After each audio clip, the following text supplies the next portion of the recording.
You can find it by the trend of the east hummock, 10 fathoms south of the black crag with the face on it. The arms are easy found, in the sand hill, north point of North Inlet Cape, bearing east and a quarter north. JF. That was all. But brief as it was, and to me incomprehensible, it filled the squire and Dr. Livesey with delight. "Livesey," said the squire, "you will give up this wretched practice at once. Tomorrow I start for Bristol. In 3 weeks' time, 3 weeks, 2 weeks, 10 days, we'll have the best ship, sir, and the choicest crew in England. Hawkins shall come as cabin boy. You'll make a famous cabin boy, Hawkins. You, Livesey, are ship's doctor. I am admiral. We'll take Redruth, Joyce, and Hunter. We'll have favourable winds, a quick passage, and not the least difficulty in finding the spot, and money to eat, to roll in, to play duck and drake with ever after." "Trelawney," said the doctor, "I'll go with you, and I'll go bail for it, so will Jim, and be a credit to the undertaking. There's only one man I'm afraid of." "And who's that?" cried the squire. "Name the dog, sir."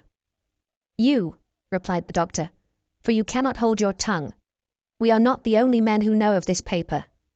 These fellows who attacked the inn tonight, bold, desperate Blade, Bashaw, and the rest who stayed aboard that lugger, and more, I dare say, not far off, are, one and all, through thick and thin, bound that they'll get that money. We must none of us go alone till we get to sea. Jim and I shall stick together in the meanwhile. You'll take Joyce and Hunter when you ride to Bristol, and from first to last, not one of us must breathe a word of what we've found." "Livesey," returned the squire, "you are always in the right of it. I'll be as silent as the grave." Part 2. The Sea Cook.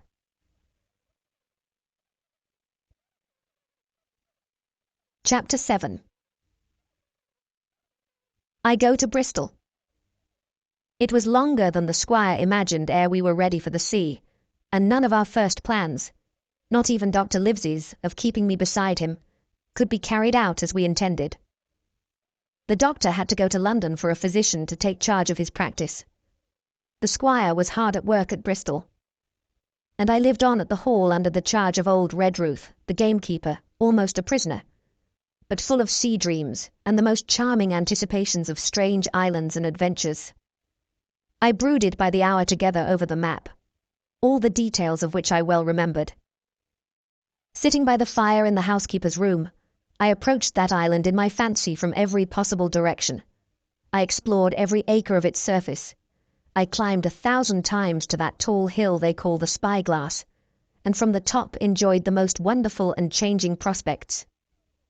Sometimes the isle was thick with savages, with whom we fought, sometimes full of dangerous animals that hunted us.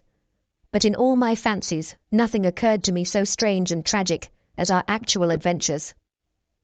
So the weeks passed on, till one fine day there came a letter addressed to Dr. Livesey, with this addition: to be opened, in the case of his absence, by Tom Redruth or young Hawkins. Obeying this order, we found, or rather I found, for the gamekeeper was a poor hand at reading anything but print, the following important news: Old Anchor Inn, Bristol, 1st of March, 17 unknown. Dear Livesey, as I do not know whether you are at the Hall or still in London, I send this in double to both places. The ship is bought and fitted. She lies at anchor, ready for sea. You never imagined a sweeter schooner. A child might sail her, 200 tons. Name, Hispaniola. I got her through my old friend, Blandley, who has proved himself throughout the most surprising trump. The admirable fellow literally slaved in my interest, and so, I may say, did everyone in Bristol, as soon as they got wind of the port we sailed for. Treasure, I mean. Redruth, said I, interrupting the letter, Dr. Livesey will not like that. The squire has been talking after all. Well, who's a better right? Growled the gamekeeper. A pretty rum go if squire ain't to talk for Dr. Livesey, I should think. At that I gave up all attempts at commentary and read straight on. Blandley himself found the Hispaniola, and by the most admirable management got her for the merest trifle. There is a class of men in Bristol monstrously prejudiced against Blandly. They go the length of declaring that this honest creature would do anything for money, that the Hispaniola belonged to him, and that he sold it me absurdly high. The most transparent calumnies. None of them dare, however, to deny the merits of the ship. So far there was not a hitch. The work people, to be sure, riggers and what not, were most annoyingly slow. But time cured that. It was the crew that troubled me. I wished a round score of men, in case of natives, buccaneers, or the odious French, and I had the worry of the deuce itself to find so much as half a dozen, till the most remarkable stroke of fortune brought me the very man that I required. I was standing on the dock, when, by the merest accident, I fell in talk with him. I found he was an old sailor, kept a public house, knew all the seafaring men in Bristol, had lost his health ashore, and wanted a good berth as cook to get to sea again. He had hobbled down there that morning, he said, to get a smell of the salt. I was monstrously touched. So would you have been. And, out of pure pity, I engaged him on the spot to be ship's cook. Long John Silver, he is called, and has lost a leg. But that I regarded as a recommendation, since he lost it in his country's service, under the immortal Hawke. He has no pension, Livesey. Imagine the abominable age we live in. Well, sir, I thought I had only found a cook, but it was a crew I had discovered. Between Silver and myself, we got together in a few days, a company of the toughest old salts imaginable, not pretty to look at, but fellows, by their faces, of the most indomitable spirit. I declare we could fight a frigate. Long John even got rid of 2 out of the 6 or 7 I had already engaged. He showed me in a moment that they were just the sort of freshwater swabs we had to fear in an adventure of importance. I am in the most magnificent health and spirits, eating like a bull, sleeping like a tree, yet I shall not enjoy a moment till I hear my old tarpaulins tramping round the capstan. Seaward ho, hang the treasure. It's the glory of the sea that has turned my head. So now, Livesey, come post. Do not lose an hour, if you respect me. Let young Hawkins go at once to see his mother, with Redruth for a guard, and then both come full speed to Bristol. John Trelawney. Postscript. I did not tell you that Blandly, who, by the way, is to send a consort after us if we don't turn up by the end of August, had found an admirable fellow for sailing master, a stiff man, which I regret, but in all other respects, a treasure. Long John Silver unearthed a very competent man for a mate, a man named Arrow. I have a boatswain who pipes Livesey, so things shall go man-o'-war fashion on board the good ship Hispaniola. I forgot to tell you that Silver is a man of substance. I know of my own knowledge that he has a banker's account, which has never been overdrawn.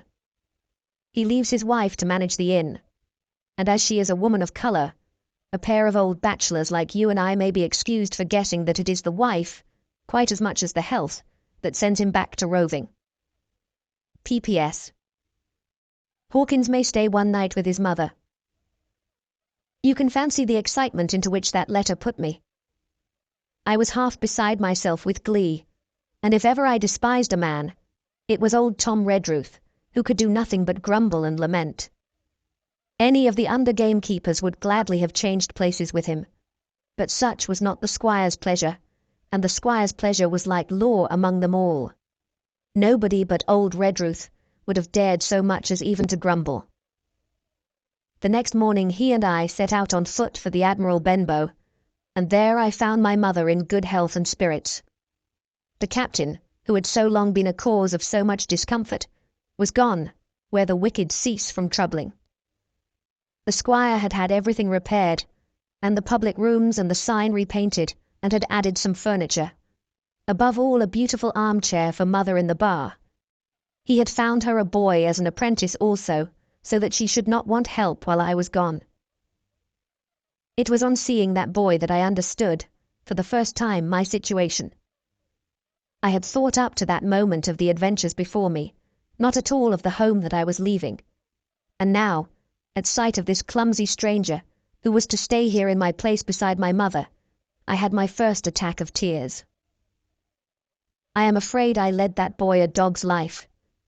For as he was new to the work, I had 100 opportunities of setting him right and putting him down, and I was not slow to profit by them. The night passed, and the next day, after dinner, Redruth and I were afoot again and on the road. I said goodbye to Mother and the cove where I had lived since I was born, and the dear old Admiral Benbow, since he was repainted, no longer quite so dear. One of my last thoughts was of the captain, who had so often strode along the beach with his cocked hat, his sabre-cut cheek, and his old brass telescope. Next moment we had turned the corner, and my home was out of sight. The mail picked us up about dusk at the Royal George on the Heath. I was wedged in between Redruth and a stout old gentleman, and in spite of the swift motion and the cold night air, I must have dozed a great deal from the very first, and then slept like a log up hill and down dale through stage after stage, for when I was awakened at last it was by a punch in the ribs, and I opened my eyes to find that we were standing still before a large building in a city street, and that the day had already broken a long time. "Where are we?" I asked. "Bristol," said Tom. "Get down." Mr. Trelawney had taken up his residence at an inn far down the docks to superintend the work upon the schooner. Thither we had now to walk, and our way, to my great delight, lay along the quays, and beside the great multitude of ships of all sizes and rigs and nations. In one, sailors were singing at their work. In another, there were men aloft, high over my head, hanging to threads that seemed no thicker than a spider's. Though I had lived by the shore all my life, I seemed never to have been near the sea till then. The smell of tar and salt was something new. I saw the most wonderful figureheads that had all been far over the ocean. I saw, besides, many old sailors with rings in their ears, and whiskers curled in ringlets, and tarry pigtails, and their swaggering, clumsy sea-walk. And if I had seen as many kings or archbishops, I could not have been more delighted. And I was going to see myself, to sea in a schooner, with a piping boatswain and pigtailed singing seaman, to sea, bound for an unknown island, and to seek for buried treasure. While I was still in this delightful dream, we came suddenly in front of a large inn, and met Squire Trelawney, all dressed out like a sea officer, in stout blue cloth, coming out of the door with a smile on his face, and a capital imitation of a sailor's walk. "Here you are," he cried, "and the doctor came last night from London. Bravo! The ship's company complete." "Oh, sir," cried I, "when do we sail?" "Sail," says he. "We sail tomorrow." Chapter 8. At the Sign of the Spyglass. When I had done breakfasting, the squire gave me a note addressed to John Silver at the Sign of the Spyglass, and told me I should easily find the place by following the line of the docks and keeping a bright lookout for a little tavern, with a large brass telescope for sign.